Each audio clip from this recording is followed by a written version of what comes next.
दोस्तों, अगर आपके गुलाब का प्लांट इस तरह से फूल नहीं खिल रहा है, पत्तियां पीली होकर झड़ जा रही है, कलियां जो है वो काले काले होकर झड़ जा रहे हैं और बहुत सारे इसमें कीड़े मकोड़े यानी मिलीबग्स का अटैक हो चुका है। क्योंकि अभी का जो समय है दोस्तों, मार्च महीने में फूल प्लांट तो देता है लेकिन बहुत सारी बीमारियां भी लग जाती है, जैसे पत्तियां करली हो जाती है और प्लांट धीरे धीरे से सूखना सा शुरू हो जाता है। अगर सही तरह से देखभाल इसकी ना करें तो ये प्लांट मर भी जाता है। तो अगर आपका प्लांट चाहते हैं कि आपके प्लांट में इस तरह से बड़े बड़े फूल खिले और आपका जो प्लांट है हेल्दी रहे, हरा भरा रहे, हमेशा फूलों से भरा रहे, कलियाँ जो भी है वो फ्रेश फ्रेश हो, तो आज की वीडियो में मैं आप लोग के साथ कुछ ऐसे ही फर्टिलाइज़र शेयर करूँगी जो कि बिल्कुल ऑर्गेनिक तरह से है। और इसको डालने के बाद दोस्तों आपका जो प्लांट है बिल्कुल हरा भरा होगा और इस तरह से जो फूल खिलेगा वो भी फ्रेश फ्रेश बड़े साइज का होगा। तो वीडियो में बने रहिएगा कि कौन सा फर्टिलाइज़र आज के वीडियो में मैं शेयर कर रही हूँ और कैसे इसे अप्लाई करना है। वीडियो पसंद आए तो लाइक शेयर भी कीजिएगा। मेरे चैनल पर नए हैं तो सब्सक्राइब भी जरूर कर लीजिएगा। नमस्कार दोस्तों, कैसे हो आप सब? आई होप आप सब बहुत अच्छे होंगे और अपने अपने कामों में मस्त और व्यस्त भी होंगे। दोस्तों, गुलाब का प्लांट और फूल देखते ही मन बहुत आकर्षित हो जाता है क्योंकि इसके जो फूल होते हैं बहुत ही खूबसूरत होते हैं, चाहे देसी हो या हाइब्रिड हो। साइज़ भी बहुत अच्छे से बड़ा बड़ा होता है। सर्दियों में ये प्लांट आपको नर्सरी में बहुत ही वैरायटी में मिल जाता है और सर्दियों में तो इसे कटिंग से भी हम लगा लेते हैं। अक्टूबर नवंबर में इसकी कटिंग बहुत आसानी से लग जाती है, चाहे तो आप फरवरी मार्च में भी इसकी कटिंग लगा सकते हैं। लेकिन अगर हम चाहते हैं कि हमारा जो रोज़ प्लांट्स है वो गर्मियों में भी इसी तरह बड़े बड़े साइज़ का फूल दे और ये हमेशा फूलों से भरा रहे, तो उसके लिए हमें बहुत ध्यान देने की ज़रूरत पड़ती है गुलाब के प्लांट में। सर्दियों में तो हम कोई भी फर्टिलाइज़र दे देते हैं या फिर किसी तरह देख रेख करते हैं तो ये प्लांट बहुत अच्छे से चलता है क्योंकि उस समय ये ग्रोइंग पीरियड में रहता है, इसकी ग्रोथ बढ़ती रहती है। लेकिन जैसे गर्मी तेज़ हो जाती है, इसके जो फूल होते हैं वो छोटे छोटे हो जाते हैं और फूल भी कम खिलना शुरू कर देता है। तो इसके लिए हमें क्या करना पड़ता है दोस्तों? सबसे पहले तो देखिए, ये जो प्लांट है एक सनलविंग प्लांट है, चाहे गर्मी हो या सर्दी हो। सर्दियों में ये फुल सनलाइट में रखते हैं, लेकिन जैसे ही गर्मी आती है दोस्तों, अगर डायरेक्ट सनलाइट इसे मिलती है यानी बहुत तेज़ धूप मिलती है तो ये प्लांट जलने लगता है, इसकी पत्तियां खराब होने लगती है, जिससे कि ये नए नए से सूट्स नहीं निकालता है। बहुत ज़्यादा इसके पत्तियां जो है वो सूखना शुरू हो जाती है, पत्तियां पीली होकर झड़ना शुरू कर जाती है। तो जैसे ही मार्च अप्रैल की तेज़ धूप इस पे पड़ने लगे या बहुत ये जलने लगे प्लांट, तब इसको ऐसी जगह रखें जहाँ कम से कम इसको 12 बजे तक ही धूप मिले, या फिर ऐसी जगह रखें जहाँ पर इसे छन के धूप मिले यानी नेट के नीचे। 50% नेट के नीचे अगर रखते हैं या फिर सेमी शेड में रखते हैं तो ये प्लांट बहुत ज़्यादा हरा भरा रहता है, पत्तियाँ बिल्कुल लस ग्रीन सी रहती है, नए नए से सूट्स भी निकलते रहती है और जो कलियाँ बनती है वो बिल्कुल फ्रेश होगी, इसमें कीड़े बिल्कुल नहीं लगेंगे और ये फूल भी बहुत बड़े बड़ा साइज़ का देगा। तो ये काम जरूर रखें, इसको ऐसी जगह रखें जहाँ पर धूप कम मिले।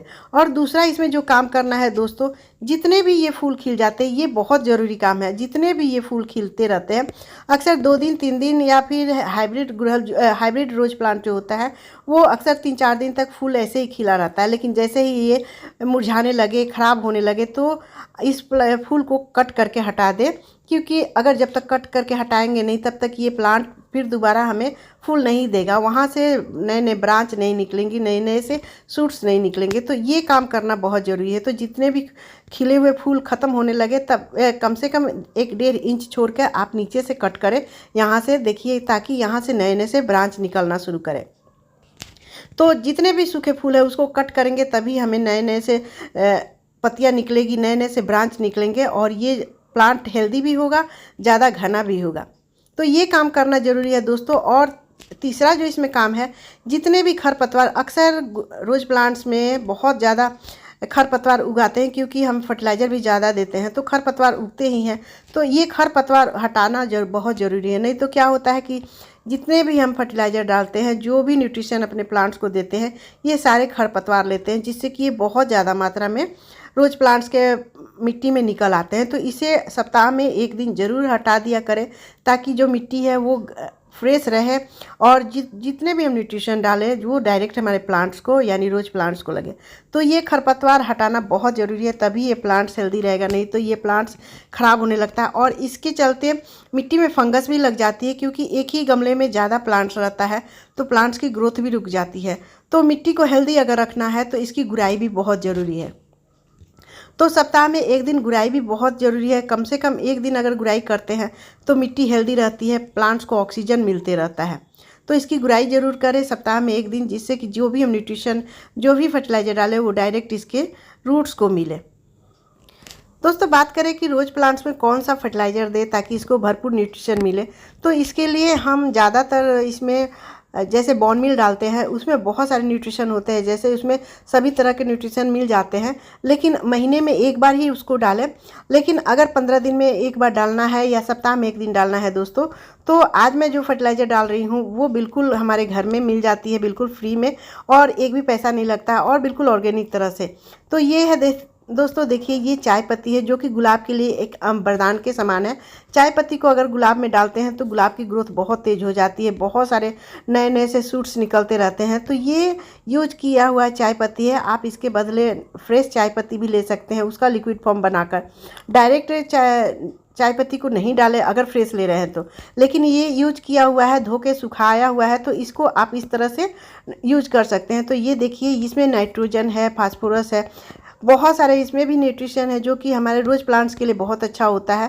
तो अगर ये 2 चम्मच एक 12 इंच के गमले में डालते हैं तो ये बहुत ही अच्छा वर्क करता है, रोज़ प्लांट्स में बहुत ज़्यादा कलियाँ बनाता है, फूल खिलाने की ताकत रखता है। तो ये हमारे घर में ही यूज हो जाता है चाय पत्ती, और वेस्ट भी नहीं जाता है। और दूसरा जो फर्टिलाइज़र है दोस्तों, वो पोटासियम से भरपूर है। तो ये है, देखिए, ये है केले के छिलके। आप चाहे तो ऑर्गेनिक, आप चाहे तो इसे केमिकल वाले भी पोटाश डाल सकते हैं, लेकिन मैं अपने प्लांट्स में नहीं डालती हूँ। तो ये दो केले के छिलके हैं जो कि 2 दिन पहले मैंने भिगो के रखा था। देखिए पूरी तरह से डिकम्पोस्ट हो गया है। तो ये इसमें पोटाश की मात्रा बहुत ज़्यादा है जो कि फूलों वाले प्लांट्स के लिए बहुत ही अच्छा होता है। तो इसको कैसे डालना है, 2 दिन तक रखी हूँ दोस्तों, तो इसमें मैं आधा लिक्विड ले रही हूँ और आधा इसमें पानी डालूंगी। अगर डायरेक्ट डालते हैं तो ये प्लांट को नुकसान भी करता है। तो कभी भी अगर ज़्यादा इसको फर्टिलाइज करते हैं, यानी ज़्यादा दिनों तक रखते हैं, तो कम से कम इसमें आधा पानी मिला के ज़रूर डालें। तो देखिए, मैंने आधा ग्लास लिया है और आधा इसमें मैंने 1 गमले के लिए लिया है, तो आधा इसमें मैं ये पानी डाल दे रही हूँ। ये पूरी तरह से 1 गिलास हो गया और 1 गमले के लिए काफ़ी है। तो अगर ये पोटास की मात्रा डालते हैं लिक्विड फॉर्म में, तो ये आपको डायरेक्ट रूट्स के पास जाता है, जो कि प्लांट्स में फूल खिलाने की शक्ति ज़्यादा दिलाता है। इससे कलियाँ फ्रेश आती है, पत्तियाँ भी बिल्कुल हरा भरा रहता है और फूल ज़्यादा मात्रा में खिलता है। तो ये फूलों वाले, कोई भी फूलों वाले प्लांट्स के लिए बहुत अच्छा होता है। तो इस तरह से ये फर्टिलाइज़र अगर अपने गुलाब के प्लांट में अभी मार्च अप्रैल के महीने में डालते हैं, तो पूरा मार्च अप्रैल का महीना आपका फूलों से भरा रहेगा। और जब मई जून का दिन आता है दोस्तों, बहुत तेज़ गर्मी आता है, तो उस समय इस प्लांट्स को बचाना बहुत ज़रूरी हो जाता है, क्योंकि उस समय जलने का भी इसे चांस रखता है, फूल बहुत कम देने लगता है। तो इस तरह से अगर केयर करते हैं तो आपका गुलाब के प्लांट में इस तरह से बड़े बड़े साइज़ के फूल खिलते रहेंगे और ज़्यादा संख्या में फूल खिलेंगे। दोस्तों अगर वीडियो पसंद आए तो लाइक शेयर कीजिएगा, मेरे चैनल पर नए हैं तो सब्सक्राइब भी जरूर कर लीजिएगा बेल आइकन घंटी के साथ, और एक कमेंट करना मत भूलिएगा। तो मिलते हैं नेक्स्ट वीडियो में, तब तक बाय दोस्तों, टेक केयर, हैप्पी गार्डनिंग।